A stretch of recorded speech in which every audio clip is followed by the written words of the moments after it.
Quiero saber lo que piensa Dios. Lo demás son detalles.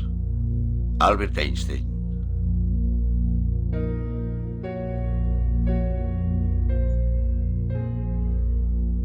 A todas las personas de la Tierra, la tripulación del Apolo 8 tiene un mensaje que desea enviarles.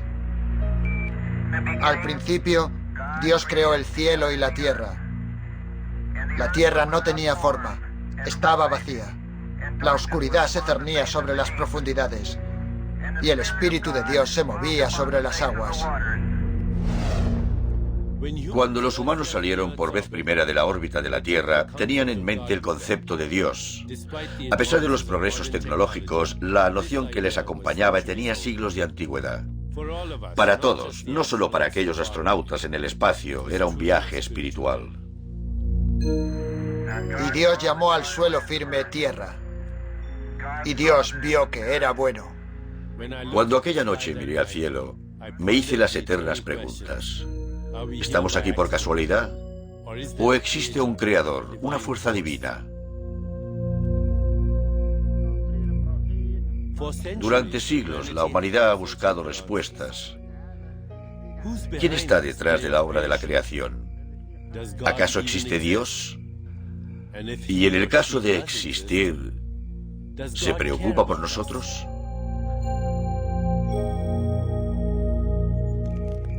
Acompañadme en un viaje en el que exploraremos estas preguntas.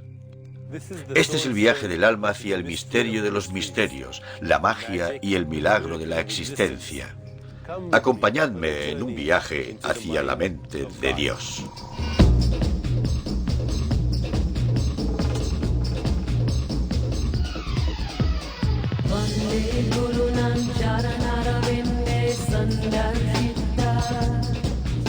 Deepak Chopra, conocer a Dios.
Llegué a los Estados Unidos en 1970.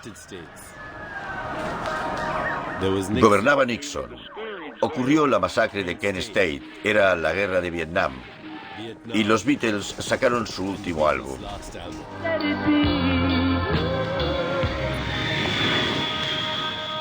El primer sitio al que fui fue Las Vegas.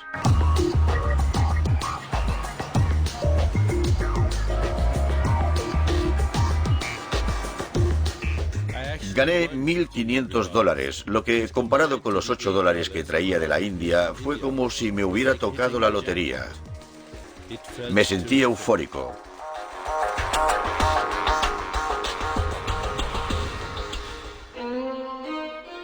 Pero al despertar a la mañana siguiente, había algo que me llenaba de desazón, a pesar de mi fortuna. No me sentía realizado. Vine a Estados Unidos como médico residente para finalizar mi formación clínica.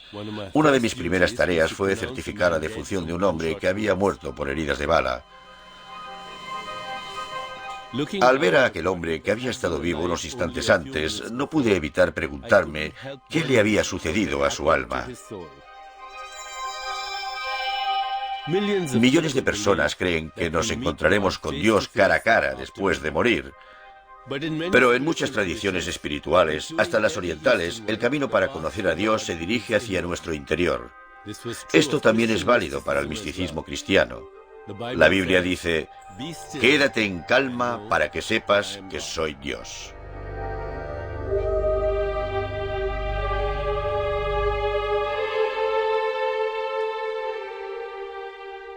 Si Dios existe, Él o ella permite que se produzcan toda clase de tragedias. ¿Por qué? Para algunos la catástrofe solo profundiza su conexión con Dios. Dios se convierte en una fuente infinita de fuerza y consuelo. Sin Dios, las miserias de la vida pueden volverse insoportables. Pero este Dios protector puede ser cruel e implacable. Esta deidad que ama y castiga por igual es como un progenitor, tal y como lo percibíamos cuando éramos niños. Pero si Dios no nos protege del peligro, como harían nuestros padres, ¿por qué vamos a rendirle culto?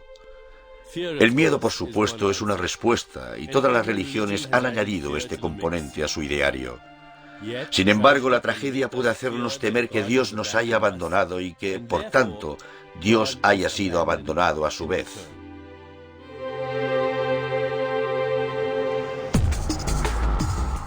Las personas desean un Dios que encaje en sus vidas. Un Dios que satisfaga sus necesidades, disipe sus incertidumbres y haga algo por ellas. Quieren que Dios esté aquí y no en un lugar lejano. Pero, ¿y si Dios ya está entre nosotros y no nos damos cuenta? Dios ha logrado la proeza de ser venerado y de ser invisible al mismo tiempo. Millones de personas siguen rindiéndole culto como antaño. Procuran comportarse bien para complacer a Dios. Se resisten a creer que Dios es un fenómeno interior. Están convencidos de que está en el exterior, fuera del yo, sentado allí arriba, en el cielo.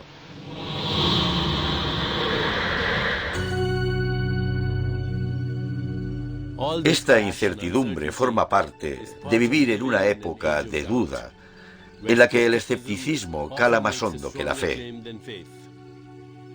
Los escépticos rechazan la validez de un Dios invisible. La ausencia de un Dios exterior no excluye la posibilidad de un Dios que lleve a cabo una revolución interior.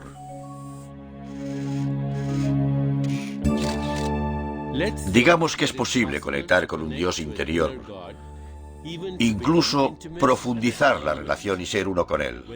Cuando esto sucede, uno tiene la experiencia de Dios. Esta presencia interior también es la creadora del cosmos. Se le llama misticismo. Un ser humano corriente mira hacia su interior y misteriosamente encuentra lo que convierte el caos en estrellas, galaxias y nuestra propia existencia. Aquí la tecnología no nos sirve de ayuda. Dios no es un conjunto de datos. De hecho, el universo entero es tan solo un indicio de la existencia de Dios. La respuesta más legítima a la pregunta ¿existe Dios? Es ¿quién lo pregunta? El espectador se haya incluido en lo que ve. Si lo que contempla es bello, también lo es Dios. ¿Es esto la nebulosa hélice u otra cosa? ¿Mira mi ojo un ojo que me mira? En vez de ser Dios una fantasía que heredamos de nuestro pasado, los místicos dicen que el universo es una fantasía y solo Dios es real. Cuando uno conoce a Dios, puede superar el miedo a morir, reafirmar la existencia del alma y darle un significado absoluto a su vida.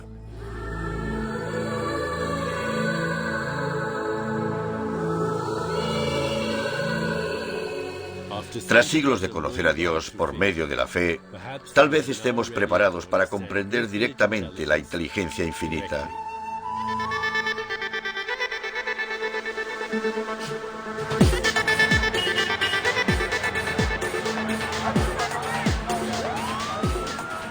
En nuestro mundo no pasa nada por pensar que a Dios no se le encuentra en ningún lado.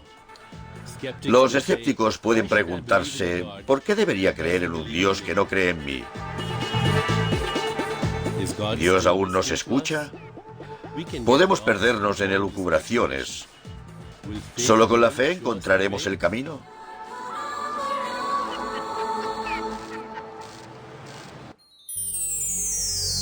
Las diferentes religiones varían en cuanto a la proximidad de Dios y sus sentimientos.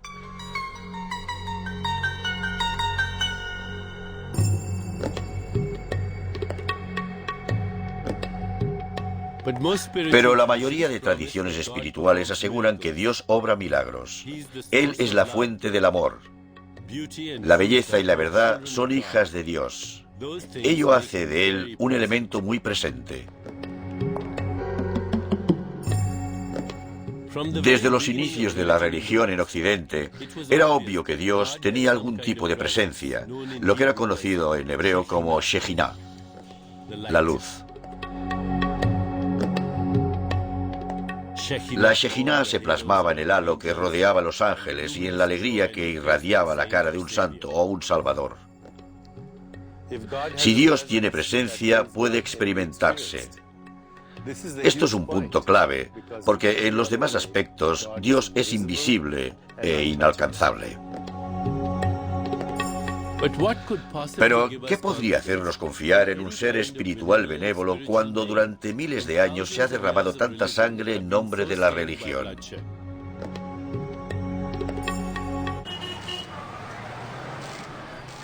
Necesitamos un modelo que se inspire en la religión, pero que no se vea supeditado a ella.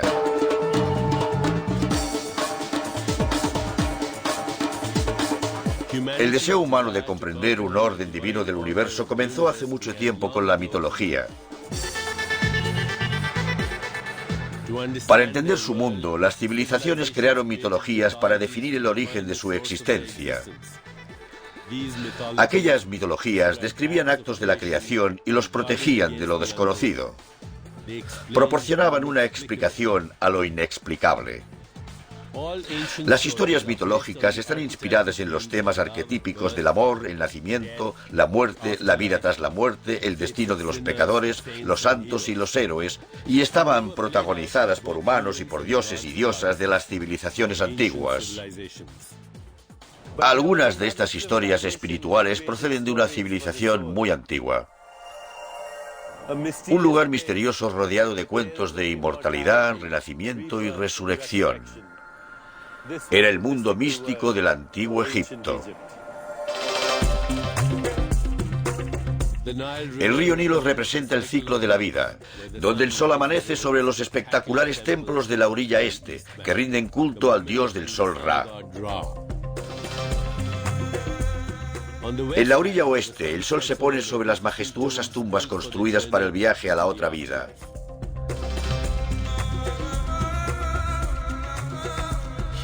Aquí descubrí un mundo espiritual de seres legendarios. Una de las tres figuras más importantes de la mitología egipcia es Isis, la diosa que representa la fertilidad y la magia. Su marido Osiris fue asesinado y desmembrado en 14 pedazos que fueron esparcidos por todo Egipto. Los poderosos conjuros de Isis resucitaron a Osiris al reconstruir su cuerpo. Osiris se convirtió en el dios del submundo y el juez de las almas humanas tras la muerte. Un tercer dios es Horus, hijo de Isis y Osiris. A Horus se le representa mediante un dios halcón que gobernaba los cielos.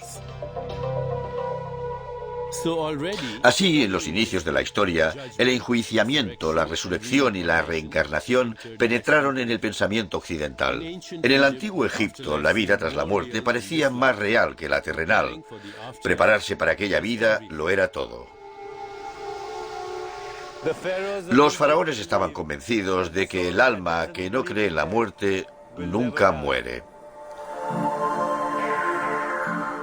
Hoy los psicólogos siguen observando esta necesidad de inmortalidad. Afirman que la utilizamos para protegernos del hecho ineludible de que un día moriremos. Todos conocemos las adicciones del dinero, el poder y la lujuria. Son necesidades que satisfacen al ego. ¿Cumple la búsqueda de la inmortalidad la misma función a un nivel más desesperado?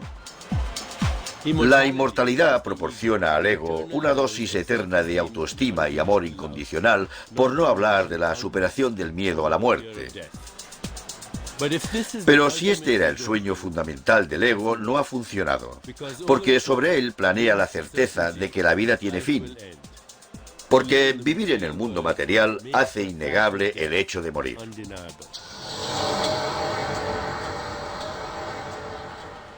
Pero, ¿y si lo contrario fuera cierto?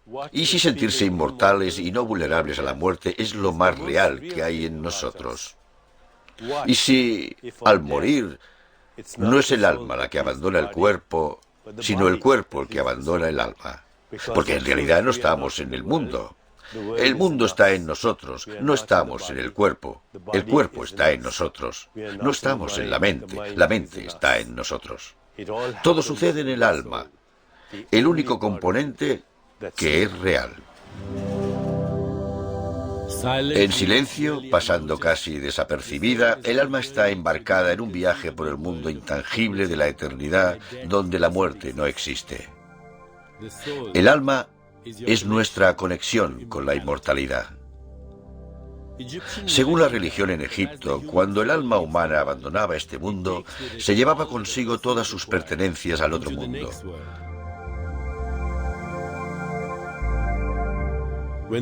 Cuando enterraban a los faraones, lo hacían con sus riquezas y posesiones para que les acompañaran en su viaje a la otra vida.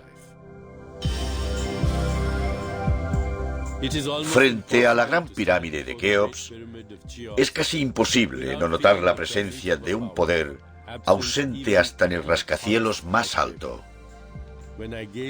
Cuando contemplo la gran pirámide, me imagino a personas que aspiran a la inmortalidad física. Me atrevo a afirmar que los maestros sagrados, cualquiera que fuera su religión, trataron de ser bastante específicos. En su sabiduría, el alma representaba algo así como un nexo entre el mundo de los 5 sentidos y un mundo de aspectos intangibles como la eternidad, la infinitud, la omniscencia y la gracia. ¿Cómo encaja la mitología en nuestras vidas? Se dice que nuestras motivaciones inconscientes se originan en el mundo mitológico, que en el fondo somos dioses y diosas en potencia. En el mundo de los negocios, por ejemplo, cuando alguien lleva a cabo una empresa admirable, esto se asemeja al heroico viaje de construir una pirámide para uno mismo, ampliando nuestra imaginación de lo que es posible.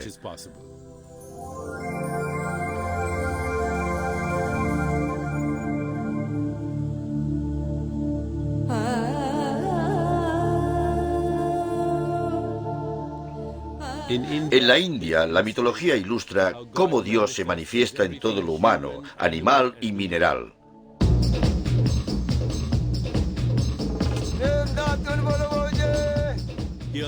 Aquí los mortales tienen en cuenta la mitología a diario. Se rinde culto a los dioses y las diosas en las calles de los pueblos y las ciudades. Se les venera en taxis, motos y bicirrickshaws. Se les encuentra en todas partes por una razón sorprendente, porque encarnan distintos estados de la conciencia. Encarnan todos los estados del ser a los que aspiran los indios. Un dios es un yo disfrazado.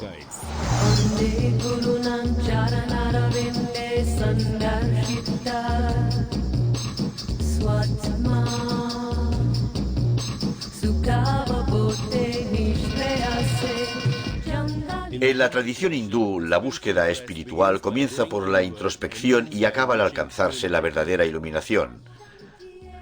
Hay una plegaria para la iluminación que dice: guíanos de la oscuridad a la luz, de la ignorancia a la verdad y de la muerte a la eternidad. La oración finaliza pronunciando Om Shanti, la tradicional invocación de la paz. Shanti, Shanti, Shanti,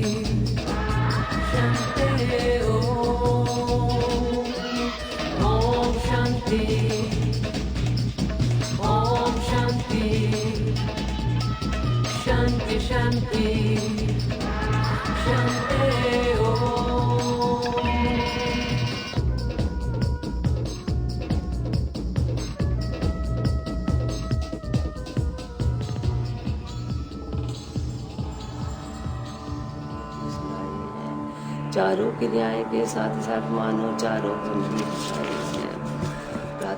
Mi madre me leía relatos que podrían considerarse mitológicos, pero que para mí eran más verosímiles que cualquier cosa que existiera en la realidad. De hecho, aquellos relatos me inspiraron a hacer todo lo que he hecho hasta hoy. Me abstraían de lo mundano a lo mágico, donde todo era posible. ¿Qué son la lealtad y la compasión? Son Hanuman, el dios mono que levanta una montaña y se la lleva a un hombre agonizante para que una hierba pueda curarle.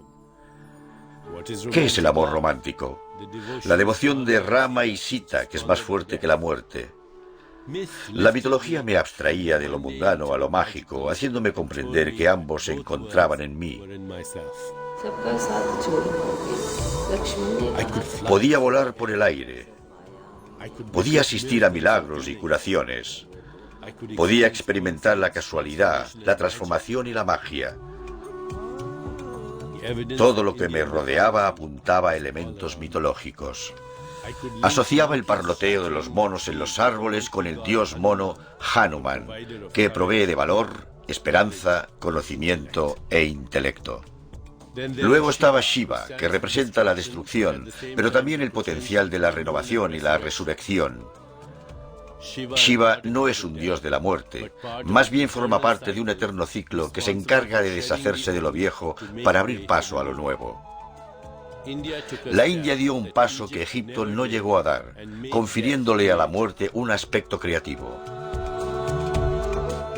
El hijo de Shiva es Ganesha, un dios muy popular en toda la India. Ganesha se ocupa de librarnos de los obstáculos. Tiene trompa de elefante, un atributo diferenciador. Tiene unas orejas enormes para recordarnos que debemos escuchar activamente. Tiene una tripa gigante para digerir todos los problemas del mundo. Con una pata en el suelo y otra en el aire, está en el mundo, pero no forma parte de él.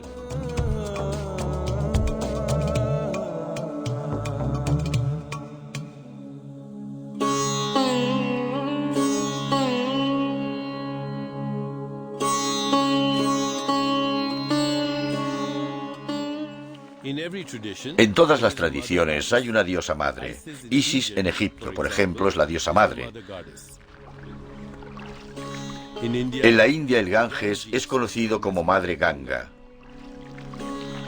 Da vida y se ocupa de los muertos, arrastrando los cadáveres con la corriente. De este ciclo vital estaba hecha la materia prima de mi imaginación. Finalmente, los mitos pasaron a formar parte de mi espíritu, mi psique y mi alma, permitiéndome hacer cosas que jamás había soñado.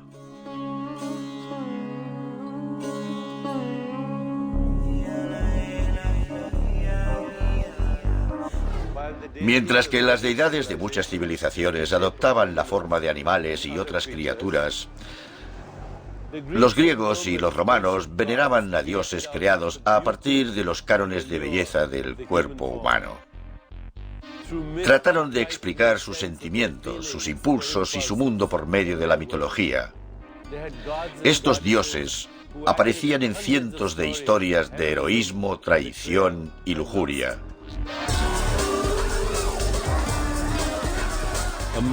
Entre ellos se encontraba Afrodita, la diosa del amor y el deseo sexual, Venus para los romanos. Su cometido era hacer el amor e inspirar a los demás a hacerlo. Mercurio, el mensajero de los dioses, Hermes para los griegos, era el dios de los juegos y los negocios. Marte era el dios romano de la guerra, propenso a la ira, la venganza y el afán de violencia. Y Zeus, el dios supremo de los griegos, el que detentaba la moral, recompensaba el bien y castigaba el mal, mientras se permitía a ambos a su capricho. Protagonizaban historias de amor, esperanza y miedo.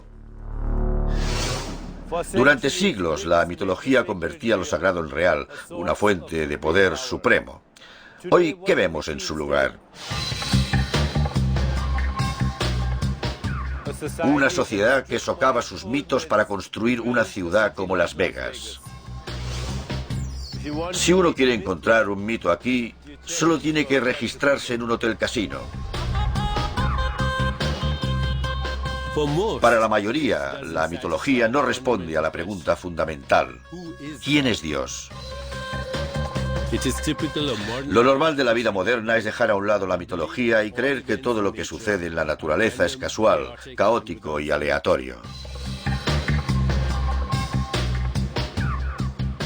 Los antiguos mitos pueden ser reemplazados por una nueva espiritualidad en la que la unión con Dios es su mayor atracción.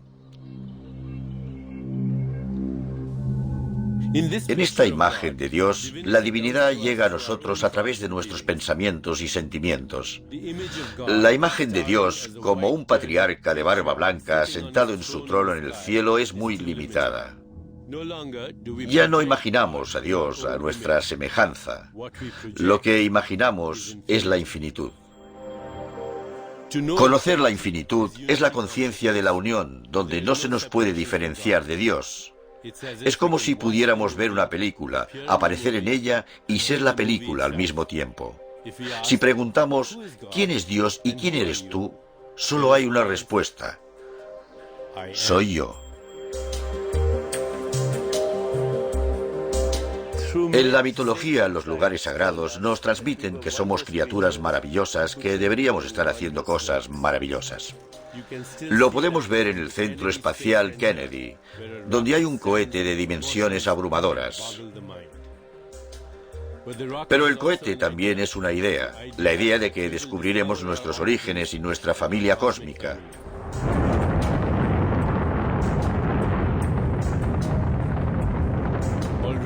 Estamos empezando a comprender que la ciencia y la religión no son totalmente contrarias, sino diferentes formas de intentar comprender el universo. Una sola bacteria descubierta en el espacio puede hacernos revisar el origen de la vida. La aventura espacial también responde a nuestra necesidad de saber que seguimos siendo sagrados. Tendemos la mano para alcanzar la de Dios. Este juego de luces es un indicio del Big Bang, un fenómeno de gran precisión que, de haber variado el equilibrio entre las fuerzas básicas de la naturaleza, aunque fuera por una millonésima de grado, no existirían las estrellas, ni las galaxias, ni ninguna de las formas exquisitas de la vida. ¿Cómo no podemos reconocer la inteligencia que hubo detrás de esa precisión? La nave Voyager sacó una fotografía de donde procedía al salir del sistema solar en un viaje que quizá dure más que la propia Tierra. Hoy hemos llegado al espacio exterior. Solo falta que alguien pueda escucharnos. Nada hay más fascinante que ver cómo los límites de la ciencia se difuminan en lo espiritual. Pero, ¿puede la ciencia satisfacer los requisitos de objetividad cuando se trata de Dios? Contemplar la creación ya demuestra la existencia de Dios. Para Albert Einstein podemos saber lo que piensa Dios estudiando el universo, no como una entidad, sino como un conjunto de leyes y principios. Einstein transformó el tiempo y el espacio en entidades fluidas, y una vez esto fue así, el tiempo podía ir hacia atrás, congelarse o desaparecer del todo. Si es así como piensa Dios, entonces todos los objetos del universo, estrellas, átomos, vosotros y yo, somos la manifestación de los pensamientos de Dios. Uno solo puede llegar a saber lo que piensa Dios si se convierte en Dios. Algunos científicos creen que estamos más cerca que nunca de la teoría del todo, o TDT, como la llaman los físicos. La TDT explicará el origen del universo y el fin de los tiempos. Para un materialista, es la teoría máxima con que la física podría explicar el misterio de la creación. Pero, ¿hay cabida para Dios en este todo? ¿O echarán al creador de su propia creación? Antes del Big Bang no había nada que pudiéramos percibir, pero ahí residía el potencial de todo. Según los sabios védicos, no se daba ni la existencia ni la no existencia, puesto que estos términos solo se aplican a entidades que tienen un principio, una parte central y un fin. Los físicos suelen referirse a este estado como una singularidad. El espacio, el tiempo y el universo material entero se reducían a un punto.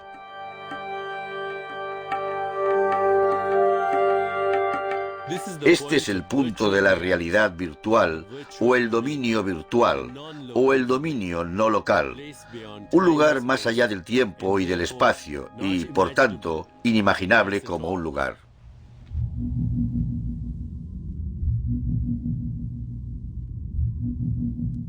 Al principio existía la palabra. Antes de que existieran el tiempo y el espacio, había una débil vibración fuera del cosmos. Y la palabra era Dios. Esta vibración lo contenía todo. Todos los universos, todos los sucesos, todo el tiempo y el espacio. Al principio existía la palabra. Y la palabra era Dios.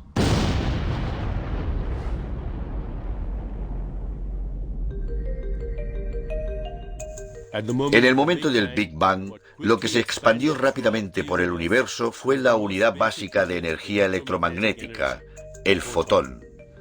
Para un físico experimental, un fotón es un quantum de luz. Ahora mismo, a la velocidad de la luz, los fotones se encuentran en el límite del universo en expansión.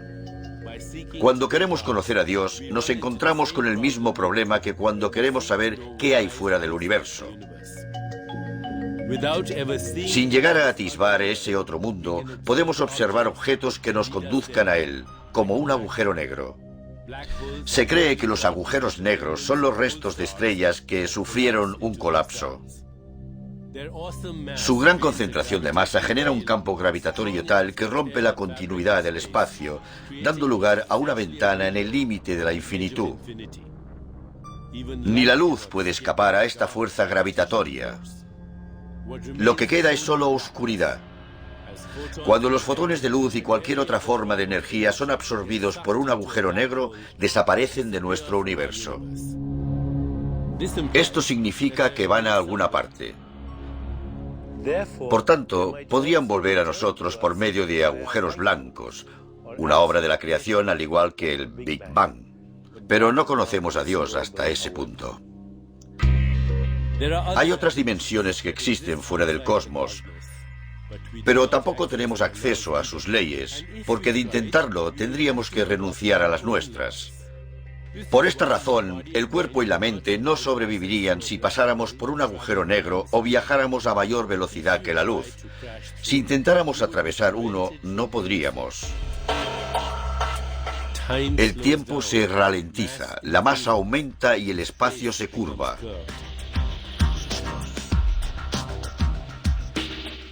Esta frontera es lo que los físicos llaman horizonte de sucesos, una línea que divide la realidad en dos. A este lado, la información y la energía pueden viajar como máximo a la velocidad de la luz, unos 300.000 kilómetros por segundo. Al otro lado, el espacio, el tiempo, la energía, la información y la materia pasan a ser un ente inseparable. Todo se correlaciona y se conecta instantáneamente con todo lo demás. ¿Qué hay detrás del horizonte de sucesos? Podría ser un nuevo universo habitado por vida inteligente o podría ser un caos atestado de dimensiones. Es una frontera de incertidumbre. Una línea que divide la realidad entre lo conocido y lo desconocido.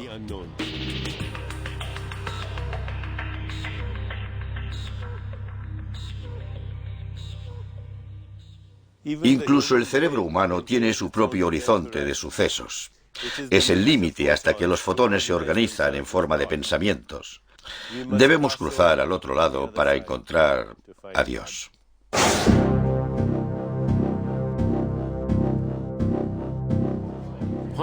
La física cuántica permite franquear esta frontera, aunque solo por un breve lapso de tiempo. Cuando un acelerador de partículas bombardea dos átomos, haciendo que una partícula subatómica salte de su lugar durante unas millonésimas de segundo, Se ha cruzado el horizonte de sucesos. La ciencia ha rastreado hacia atrás la evolución hasta llegar a la creación. 8, 7, 6, 5. De todas las pistas que Dios nos dejó, la más importante es la luz, la Shejinah. La primera prueba nuclear fue llamada Trinity. La ciencia había descubierto la luz detrás del poder de la creación y la destrucción. Al dividir el primer átomo, los científicos, para su asombro, asistieron a una experiencia mística. El físico Robert Oppenheimer citó las escrituras hindúes del Bhagavad Gita, en las que Krishna convence al héroe Arjuna a conducir a miles de hombres a la muerte en la batalla.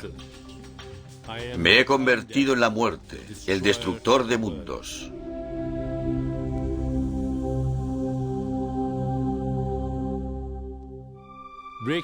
Atravesar la barrera de la materialidad era irreversible. De hecho, vosotros y yo estamos ahí ahora. Cuando la física adquirió nuevas dimensiones, nosotros también. Las implicaciones son ineludibles. Nos vemos cada vez más cerca del dominio de Dios. Su territorio exclusivo, lleno de potencial infinito para crear universos, ha sido cruzado por nuestras mentes. ¿Dónde encontramos a Dios? Dios se encuentra en la luz. La belleza de Desert Rock es luz diáfana. Un impulso de amor es luz tierna. La transmisión de una neurona en el cerebro es una ráfaga instantánea de luz invisible. Por desiguales que parezcan en esencia, todas las cosas se derivan de la misma materia primigenia. Nuestra visión no puede organizarse si no es en torno a la luz. Las mismas respuestas del cerebro que nos permiten ver un árbol como un árbol en vez de un enjambre espectral de átomos, también nos permiten experimentar a Dios. Afortunadamente, las cosas más sólidas y fiables de la existencia participan del misterio de Dios. Si creéis en una piedra, es que creéis en Dios. El mundo material está lleno de objetos familiares que podemos ver, sentir, tocar, saborear y oler. Cuando estos objetos se reducen al tamaño de los átomos, nuestros sentidos nos fallan. Surge un nuevo nivel de la realidad. Es extraño levantar la mano y pensar que a un nivel más profundo es un conjunto de vibraciones invisibles que tienen lugar en un vacío. A nivel atómico, todos los objetos son en un 99,99% espacio vacío. Los electrones son vibraciones que se originan y se extinguen millones de veces por segundo. Por tanto, el universo entero es un espejismo cuántico que se origina y se extingue millones de veces por segundo.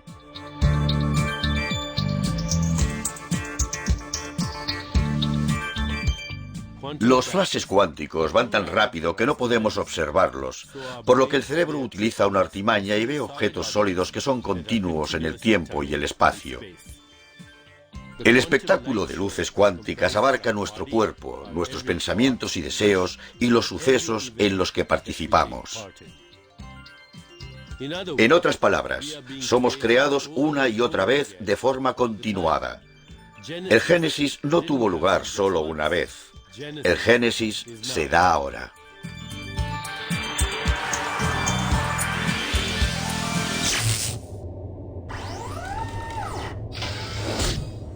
El átomo no es como una materia sólida. Más bien es como un sistema solar. Podemos obtener más pistas sobre el enigma de la creación a partir de un aparato corriente, un televisor. Cuando me levanto de la silla y cruzo la habitación, parece que mi cuerpo se desplace. Pero a nivel cuántico no ocurre nada de eso. Una serie de partículas virtuales lanzan destellos que crean la ilusión del movimiento. No hay nada que se mueva de izquierda a derecha en esta pantalla. Lo único que tiene lugar son los destellos de las partículas de fósforo rojas, verdes y azules en la superficie de un tubo de rayos catódicos. Del mismo modo, una bola de golf lanzada al green no se mueve. También se origina y se extingue a una velocidad increíble en diferentes ubicaciones. La partícula A va al vacío y cuando vuelve, la partícula B, una nueva creación, está una fracción minúscula más cerca de la meta. Pero aquí aún hay más misterio. Cuando la bola desaparece por un nanosegundo para reaparecer un poco más a la izquierda o a la derecha, ¿por qué no se ha desintegrado? Al fin y al cabo, ha estado ausente durante un lapso de tiempo y no hay ninguna razón para que no desaparecieran su forma, tamaño y color. La física cuántica puede hasta calcular las posibilidades de que la bola no caiga en el hoyo. ¿Quién es capaz de retirar el universo y devolverlo en una fracción de segundo? Todo lo que experimentamos como realidad material nace en un dominio invisible más allá del espacio y el tiempo. Es muy difícil asumir que nuestro origen, nuestra procedencia, no es de este mundo. Aquí estoy con todas mis características. Las personas me ven y me oyen, creen en mi existencia, pero mi existencia es casi inexistente. A nivel cuántico no existen sonidos, imágenes, texturas, colores ni nada reconocible. El alma es el punto de unión entre mi yo virtual y mi yo físico. Es la inteligencia organizadora la que me mantiene intacto. Es una hazaña excepcional, ya que los átomos de mi cuerpo son un mero espacio vacío recorrido por ráfagas de energía en millonésimas de segundo.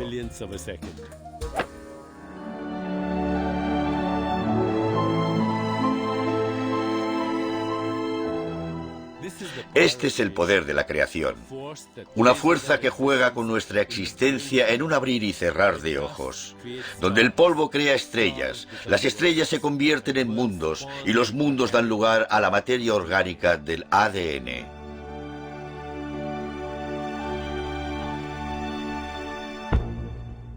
El ADN está compuesto por glúcidos sencillos y aminoácidos. ¿Qué es lo que llevó a estas moléculas a unirse, a organizarse según unas pautas y a aprender a dividirse? Una respuesta sería que existe un poder invisible constante, del mismo modo que la gravedad es constante, solo que más inteligente. La necesidad de la vida de reproducirse a sí misma es fundamental. Pero la necesidad de las sustancias químicas de reproducirse a sí mismas es inexistente. Así que incluso el nivel más básico comprobamos que actúan ciertas propiedades de la conciencia, el reconocimiento, la memoria, el instinto de conservación y la identidad. Ahora añadamos el componente tiempo. Para dar lugar a un bebé, una sola célula fecundada debe ser un as de la planificación. Los órganos del cuerpo existen de modo germinal en una única hebra del ADN. Pero para formarse correctamente deben hacerlo cuando les llegue su turno. Una célula madre destinada a ser una célula cerebral de algún modo sabe qué va a ser de antemano. Descubre que es no a nivel químico, sino a nivel de la conciencia. El ADN es materia. Para que un niño pierda sus dientes de leche y los sustituya por los definitivos, el ADN debe saber mucho del paso del tiempo. Cuando estábamos en el útero de la madre, ya sabía lo que nos pasaría.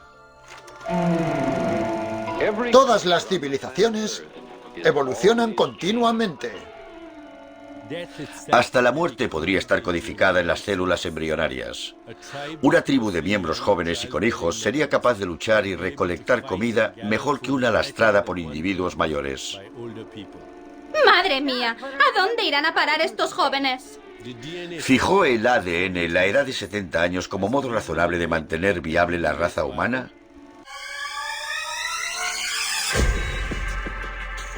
Cuando el ADN dio el gran paso de aprender a reproducirse a sí mismo, también adquirió el dominio del tiempo intrínseco a la propia textura de la vida. Su viaje comenzó en las estrellas, así que tal vez el ADN también esté aguardando a revelarnos nuestro lugar en la eternidad. Todos fluimos con el río del tiempo y a la vez estamos sentados a sus orillas observándolo. El tiempo es un artificio cósmico que evita que todo suceda a la vez. En otras palabras, en este instante, mientras vosotros me observáis y yo sé que existís, el universo entero llega a un punto, como una lente gigante que concentrara la energía solar en un punto. Ha hecho falta toda la creación para llegar hasta este punto y todos los momentos. El tiempo capta nuestra atención y nos arrastra hasta su red. Pero si consideramos que también podríamos ser los tejedores de la red, se abre la posibilidad de que Dios esté tejiendo con nosotros.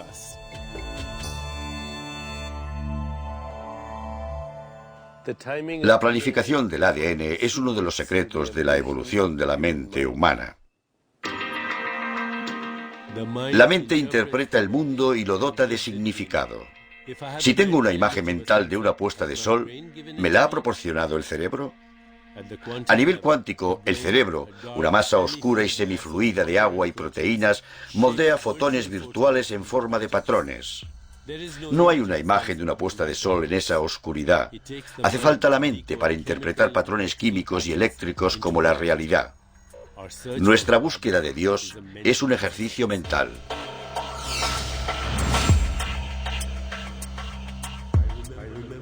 En el interior del cerebro, los impulsos eléctricos se producen en todas partes y se desplazan a medida que surgen nuevos pensamientos.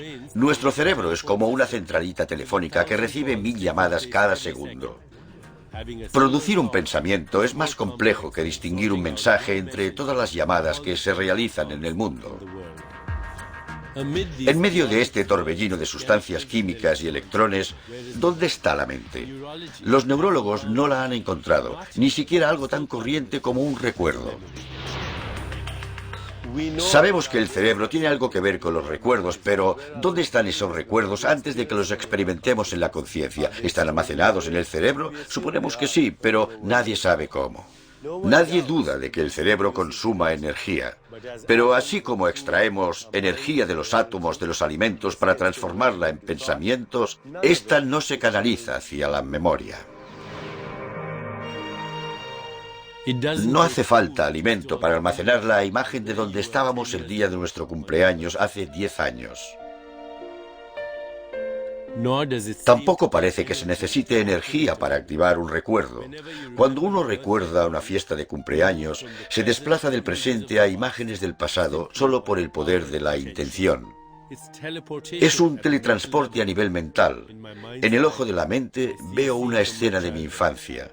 Me veo absorbido por ella, por los sonidos, las imágenes y los aromas. Pero para la mente no hay gran diferencia entre experimentar un recuerdo y vivir el suceso. ¿En qué parte del cerebro podemos encontrar la creatividad, el conocimiento, la toma de decisiones, la inspiración, la intuición, la comprensión, la imaginación o el espíritu? El cerebro no puede crear las cualidades que nos hacen más humanos. Recordad que una neurona está compuesta por moléculas que no son sólidas, sino que son patrones de energía invisible con la apariencia de partículas. Si profundizamos aún más, estos patrones desaparecen, la energía se desvanece en forma de vibraciones espectrales hasta desembocar en la nada. ¿Puede almacenarse la memoria en la nada? La respuesta es sí. Y la nada, el vacío entre la materia, es el mejor lugar para tal fin, ya que este mismo vacío es el que crea todos los patrones y el orden en el cosmos. Afortunadamente para nuestros cerebros, son receptores increíblemente sensibles de la información procedente del vacío cuántico. El cerebro proporciona algo más que cordura y un sentido a las cosas, nos proporciona todo un mundo. Presidiendo este mundo que hemos creado, hay un Dios que lo abarca todo. La mente no se halla delimitada por el tiempo y el espacio. Cada punto del vacío contiene el todo.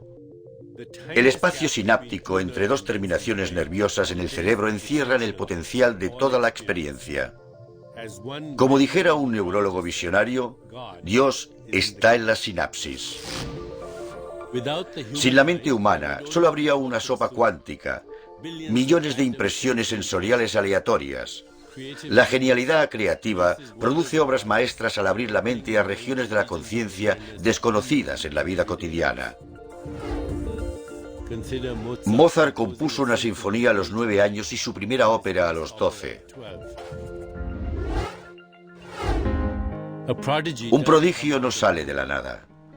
Se forma a partir de una inteligencia invisible que ha acelerado el proceso de aprendizaje más rápido de lo normal. Si quienes somos es un regalo de Dios, en lo que nos convirtamos es nuestro regalo a Dios. La genialidad es una ventana a infinitas posibilidades. Todos partimos del mismo potencial para ser genios. La capacidad creativa de la mente transforma una cacofonía sin ton ni son en una elegante melodía orquestada. Si la mente de Dios es la genialidad llevada al infinito, entonces percibe un orden total en todos los sucesos. El caos es solo una ilusión. Es lo que vemos cuando no vemos más allá de nuestro alrededor. Cuando desaparece la ilusión del tiempo, es posible ver más allá del presente. Algunos hasta experimentan la clarividencia, la capacidad de ver el futuro.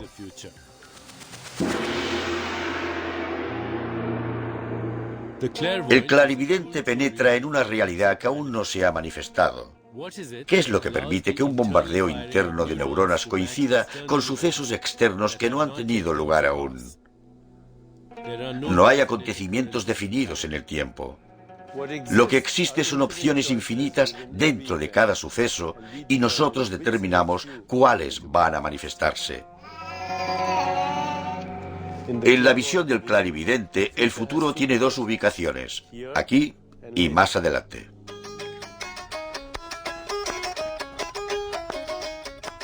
Los grandes sabios y profetas viven en esta conciencia expandida donde no existen el pasado, el presente ni el futuro, y todo está conectado. Son como hebras de ADN de toda la raza humana, o el tejido conjuntivo en una red de almas.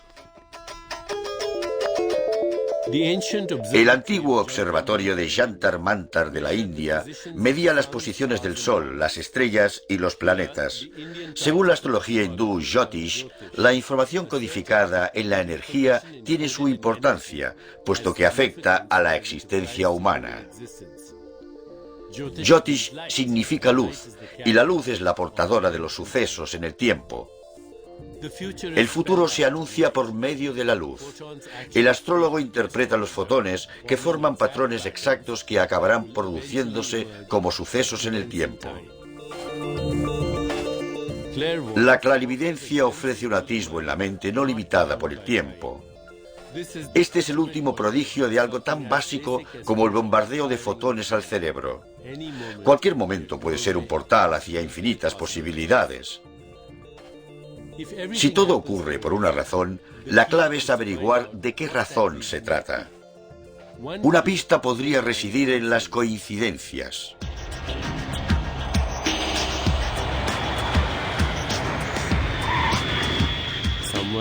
Alguien decide en el último momento no embarcar en un avión que más tarde se estrella.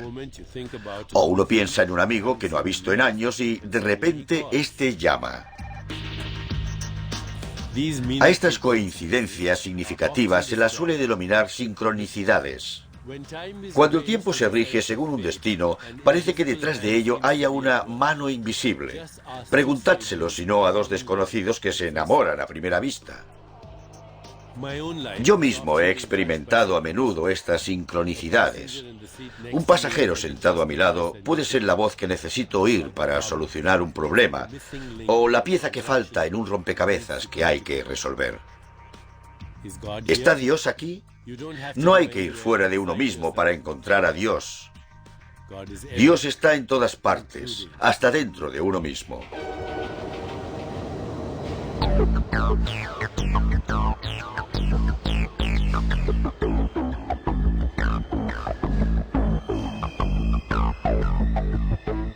Una amiga mía subió a un tren.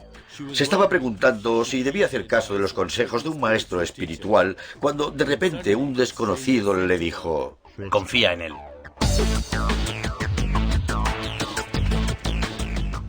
Creo que las coincidencias son mensajes de lo no manifiesto, interrupciones repentinas de la vida superficial por un nivel más profundo. En el plano científico, no obstante, sospecho que nunca se producen coincidencias.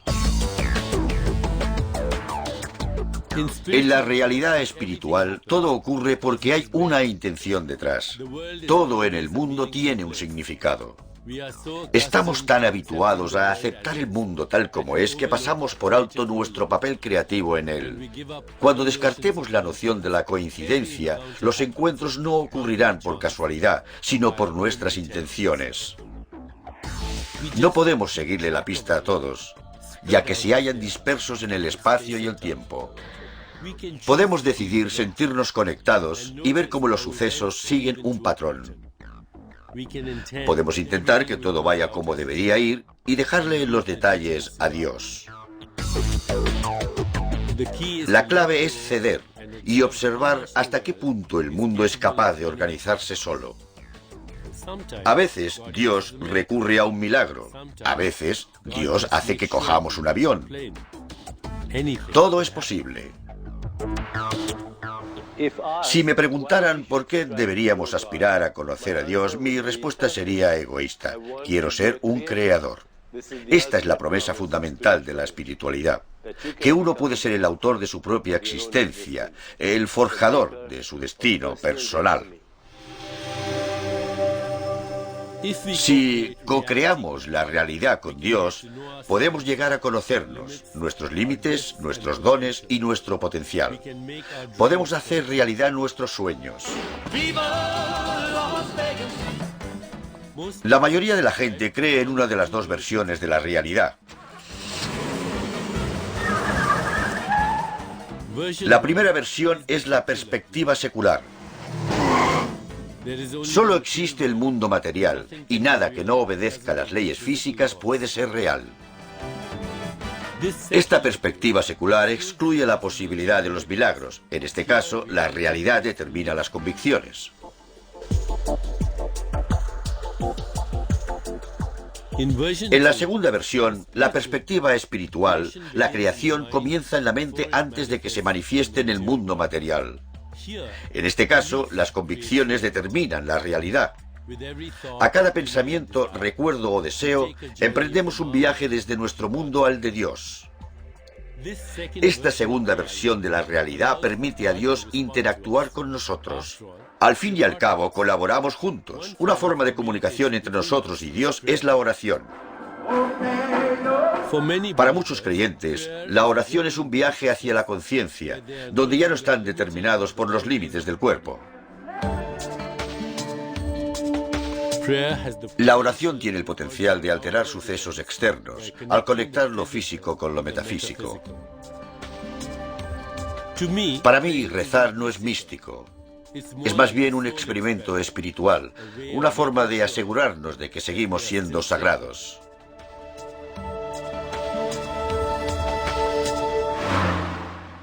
Si hay dos versiones de la realidad, ¿por qué deberíamos descartar una? A la creación le trae sin cuidado el prisma con que la miremos. La inteligencia infinita no se va a dejar intimidar por algo tan nimio como la incredulidad. La visión secular y la espiritual son una misma. Conectar con Dios y tener un Cadillac rosa no son incompatibles.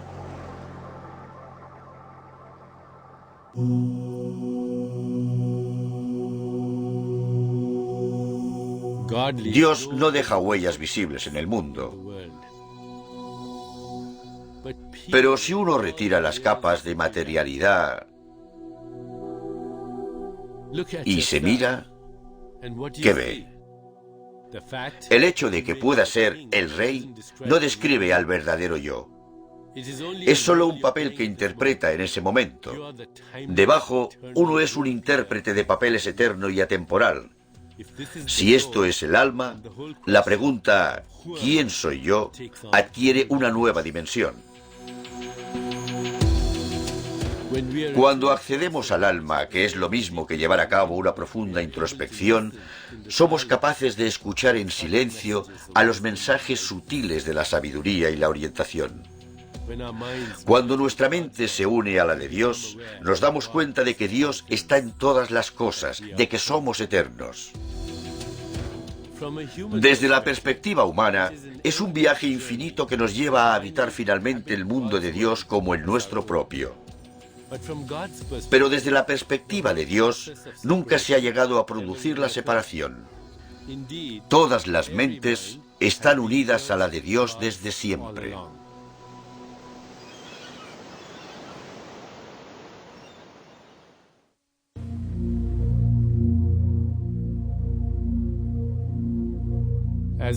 De niño me sentí excluido espiritualmente porque nunca iba a conocer a Buda o Krishna y nunca iba a ver a nadie levantarse de entre los muertos. Ahora me doy cuenta de que no es el milagro el que da lugar al creyente, sino el creyente el que da lugar a los milagros. El vacío infinito y la historia de la creación se hallan en todas las células de nuestro cuerpo. El microcosmos replica el macrocosmos, el átomo y el cosmos son uno. Al final, nuestra mente es la mente de Dios y nada más. Los asombrosos sucesos que llamamos milagros nos dan pistas de los entresijos de la inteligencia inefable. Pero también lo hacen los sucesos cotidianos, llegando así a todos. La percibimos cuando un desconocido causa en nosotros una atracción instantánea, cuando miramos a los ojos a un niño y sabemos que nos mira un alma, cuando contemplamos el cielo con una sensación de asombro ante el espacio infinito. Cuando tenemos estas experiencias, interactuamos desde un lugar recóndito. Somos Dios interactuando con Dios.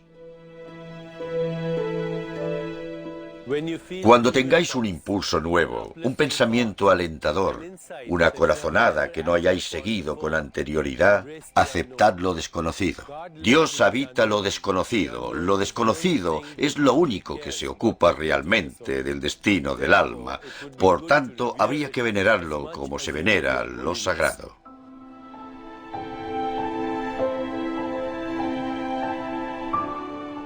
Hacia 1890, el jefe Pie de Cuervo, un indio pies negros, agonizaba. Susurró al oído de un padre misionero: ¿qué es la vida? Es el destello de una luciérnaga en la noche. Es el aliento de un búfalo en invierno. Es la pequeña sombra que recorre la pradera y se pierde en el atardecer.